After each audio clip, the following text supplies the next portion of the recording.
हैं पर माँ तो एक है। और मैं इसी के साथ साथ निवेदन करती हूँ कि माँ तो माँ है। जो मंदिर में बैठी है वो अच्छी माँ है, लेकिन जो तुम्हारे घर में बैठी है वो उस मंदिर वाली से भी बड़ी माँ है। इसका ध्यान रखना। क्यों?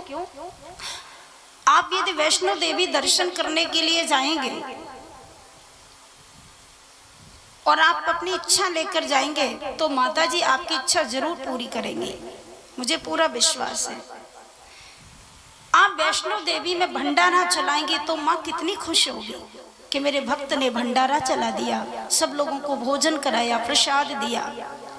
परंतु जब भंडारा देने के बाद आप माता जी के दरबार में जाएंगे तो माँ वैष्णो तुमसे एक प्रश्न पूछेगी कि तू मेरे पास तो आ गया, तूने भंडारा तो दे दिया, पर मुझे ये बता कि तेरे घर में जो तेरी बूढ़ी माँ बैठी है वो भूखी तो नहीं है? और यदि तेरे घर में बैठी हुई बूढ़ी माँ भूखी रह गई तो तेरे इस भंडारे को मैं स्वीकार नहीं करूंगी। इसलिए मैं निवेदन करती हूँ कि माँ तो माँ है, जिसने जन्म दिया है वो माँ उस माँ से कम नहीं है। इसलिए उस माँ की सेवा करना परम आवश्यक है। और यदि उस माँ की सेवा करोगे तो मैं तुम्हें विश्वास दिलाती हूँ और व्यासपीठ से आपको पूरा आपके सामने मैं ये प्रतिज्ञा करती हूँ कि यदि आप अपने घर वाली माँ को, जो घर में बैठी है बूढ़ी माँ, यदि आप उसको खुश कर देंगे तो आपको वैष्णो देवी जाने की जरूरत नहीं। वैष्णो देवी तुम्हारे घर चल के आएगी, तुम्हारे घर पर आके दर्शन देगी। इसीलिए हमें अपने माता पिता की सेवा का ध्यान रखना है। घर में जो वृद्ध माता पिता हैं, इसी के लिए तो ये कथा है। ये कथा 7 दिन नाचने के लिए नहीं है, ध्यान देना। ये कथा हमारी जिंदगी को बदलने वाली कथा है। हम कहाँ जा रहे हैं, हमारे कदम किस जगह पड़ रहे हैं, यही समझने के लिए, इतना ज्ञान होने के लिए ही ये कथा है। मैं आज बहुत देखती हूँ जो लोग माता पिता को जवाब देते हैं, माता पिता की बात नहीं मानते। अरे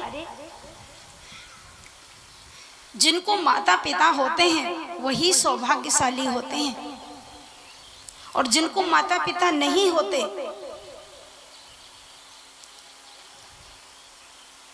माता पिता के मरने के बाद पता चलता है कि माता पिता का क्या महत्व होता है।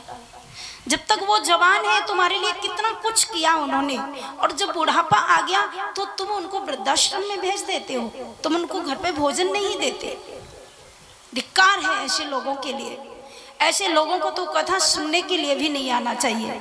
और मैं ये कहती हूँ कि जिनके माता पिता बिल्कुल बूढ़े हो गए हैं, आप ही बताइए, आपके द्वार पर कोई फल का पेड़ लगा है और उस पेड़ ने, उस वृक्ष ने आपको जिंदगी भर फल खिलाए, लेकिन अब उस पर फल आना बंद हो गया, तो क्या आप उसको काट के फेंक देंगे? अरे जब फल आते थे तो तुमने फलों का सुख लूटा था। आज यदि फल नहीं आते तो कम से कम छाया तो देगा तुम्हें। इसी प्रकार से जो माता पिता बुजुर्ग हो जाते हैं, वृद्ध हो जाते हैं, कुछ काम नहीं कर पाते, परंतु उनका आशीर्वाद सदा तुम्हारे साथ रहता है। इसलिए माता पिता को भगवान मानकर उनकी पूजा करनी चाहिए।